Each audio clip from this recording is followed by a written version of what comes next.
Masayang ipinahagi ng isang motorcycle rider sa social media ang kabutihang naranasan mula sa isang batang lalaki sa bayan ng Garcia Hernandez sa lalawigan ng Bohol na nakilala sa pangalang Ivan Cadiz.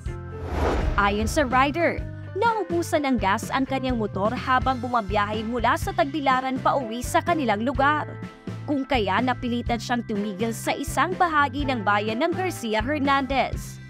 Sa hindi inaasahan, ay lumapit ang isang batang lalaki at nagtanong kung naubusan ng gas ang kanyang motorsiklo. At sinabi pa nitong malayo pa ang gasolinahan sa kanilang kinalalagyan.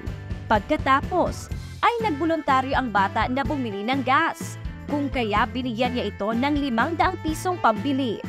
Pagbalik ng bata ay may bitbit na itong 2 litro ng gas para sa motorsiklo at dahil dito ay nakauwi siya sa kanilang bahay.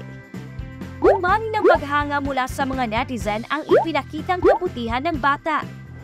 Maging ang programang Good Morning Kuya ay sumasaludo kay Ivan Cadiz na sa murang edad ay nagpamalas na ng pagmamalasakit sa kapwa na talagang masasabi nating something good.